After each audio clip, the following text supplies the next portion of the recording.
ሰላም ለእናንተ ይሁን ውድ ተመልካቾቻችን። የአልአቅሳ መስጂድ ይህን ስም ስትሰሙ ምናልባት የሚያምር ህንጻ፣ የሙስሊሞች ሶስተኛ ቅዱስ ቦታ ወይም ደግሞ በዜና የምንሰማው የፖለቲካ ውዝግብ ወደ አእምሯችሁ ይመጣል። ግን አንድ እውነት ልንገራችሁ፣ ስለ አልአቅሳ የምታውቁት ነገር ቢኖር የበረዶ ግግር ጫፍ ብቻ ነው። ከዚህ ግርማ ሞገስ ካለው ግንብ ጀርባ ለዘመናት ተደብቆ የቆየ የብዙዎችን ልብ የሰበረና የነሳሳ እስካሁን በግልጽ ያልተነገረለት አንድ ታላቅ ምስጢር አለ። ይህ ምስጢር የዚህን መስጂድ እውነተኛ ማንነትና ለምን ሁሌም የትኩረት ማዕከል እንደሆነ ይነግራችኋል። ዛሬ ወደዚህ ጥልቅ ጉዞ ወስዳችኋለሁ።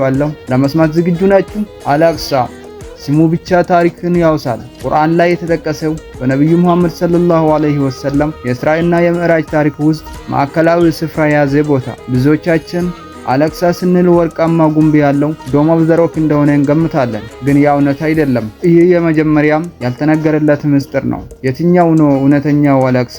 እና ከዚህ ስም ጀርባ የተደበቀው ትልቁ ትርጉም ምንድን ነው? ይህ መስጂድ የተገነባው በማን ነው? መቼ ነው? እና ለምን ለሙስሊሞች በዚህ ያህል የተቀደሰ?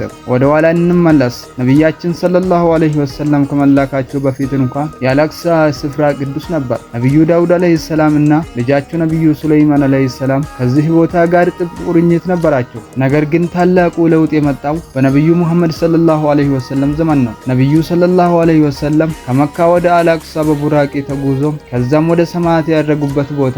ይህ ጉዞ የአልአቅሳን ክብር ከፍ አደረገው። ግን ታውቃላችሁ፣ አልአቅሳም በመጀመሪያ የቅብላ አቅጣጫ ነበር። ሙስሊሞች ሶላታቸውን ወደዚህ አቅጣጫ ያድርጉ ነበር። ይህ ለብዙዎች ያልተሰማ ታሪክ ነው። አሁን ወደ ሁለተኛውና በጣም ወሳኙ ምስጢር እንምጣ።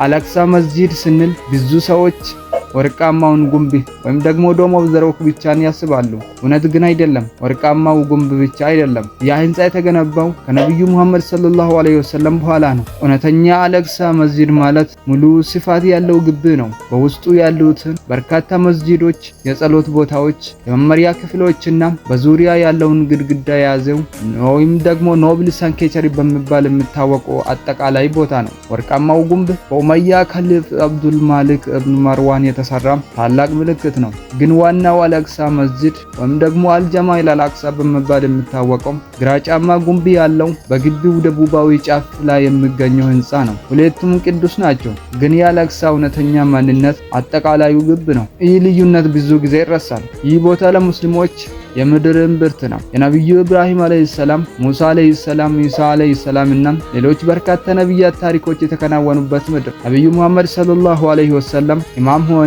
ለሁሉም ነብያት የሰገዱበት ስፍራ። ይህ የአንድነት የሰላምና የመስዋዕትነት ምልክት ነው። አልአቅሳም የሙስሊም ማንነት አካል ነው። ለዚህ ነው ሁሌም ብዙ ውዝግቦች የሚነሱበት። ጠላቶቻችን የአልአቅሳን ታሪካዊና ሃይማኖታዊ ማንነትን ለመቀየር የሚሞክሩት። እያንዳንዱ ሙስሊም ከአልአቅሳ ጋር የማይነጣጠል መንፈሳዊ ትስስር አለው። ግን ታሪኩ እዚያ አበቃም። በአልአቅሳ ግቢ ስር ብዙ ምስጢራዊ ዋሻዎችና ጥንታዊ ግንባታዎች አሉ። አርኪኦሎጂስቶች እንኳን ሙሉ በሙሉ ያልደረሱባቸው ስፍራዎች። እነዚህ ስፍራዎች ምንድነው የያዙት? የትኞቹን ታሪኮች? ብዙዎች የማያውቁት ነብዩ መሐመድ ሰለላሁ ዐለይሂ ወሰለም ቡራቂን ያሰሩበት ቦታ፣ የመርዋን መስጂድና የብረት ስንስላት ጉንብ ወይም ደግሞ ዶም ኦፍ ዘ ቼን አሉ። እነዚህ እያንዳንዳቸው የራሳቸው ታሪክ አላቸው። ወደ ታሪክ ትንሽ እንመለስ። የኸሊፋ ዑመር ኢብኑ አልኸጣብ ረዲየላሁ ዐንሁ ዘመን ባይተዋር የነበረችው አልአቅሳ መስጂድ ኸሊፋ ዑመር ወደ አልቅዱስ ወይም ደግሞ ኢየሩሳሌም ሲገቡ ምድሪቱ በቆሻሻ የተሞላች በአይሁድና በክርስቲያኖች ዘንድ የተረሳች ቦታ ነበረች። ዑመር ረዲየላሁ ዐንሁ ግን ወደ መስጂዱ ቅጥር ግቢ ሲገቡ ቦታውን አይቶ እንባ ነቡ። የነብያትን ውርስ የአላህን ታላቅነት በዚያ ባዶ ስፍራ አዩ። የራሳቸውን ልብስ አንስቶ ቆሻሻውን ማጽዳት ጀመሩ።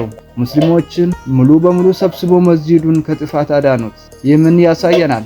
ለአልአቅሳ ያለው ፍቅር የዱንያ ነገር ብቻ አይደለም፣ የኢማን የታሪክ የሩህ ጉዳይ ነው። ዑመር ረዲየላሁ ዐንሁ በዛን ጊዜ በአልአቅሳ ያዩት ነገር እኛም ዛሬ ከምስሉ ጀርባ ልናየው የሚገባ ምስጢር ነው። ታሪኩ ወደፊት ሲሄድ የመስቀል ጦርነቶች ተጀመሩ።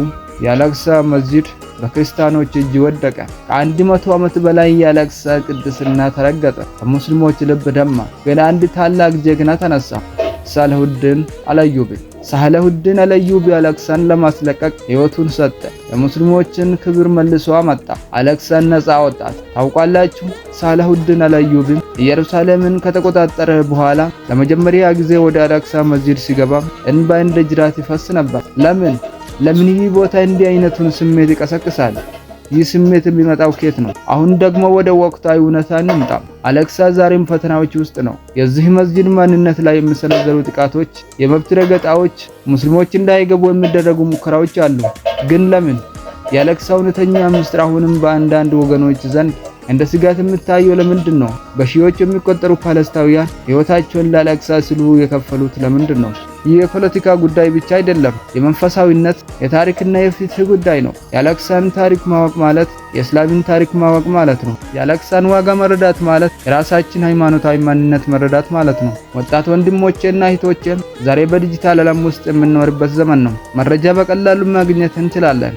የአልአቅሳን ታሪክ ለማወቅ ወደ ቤተ መጻሕፍት መሄድ አያስፈልግም። ይህንን ቪዲዮ በማየት ብቻ ሳይሆን ራሳችሁን አጥኑ፣ ሌሎች ቪዲዮዎችን ተመልከቱ፣ ከታላላቅ ዑለማዎችም ተማሩ።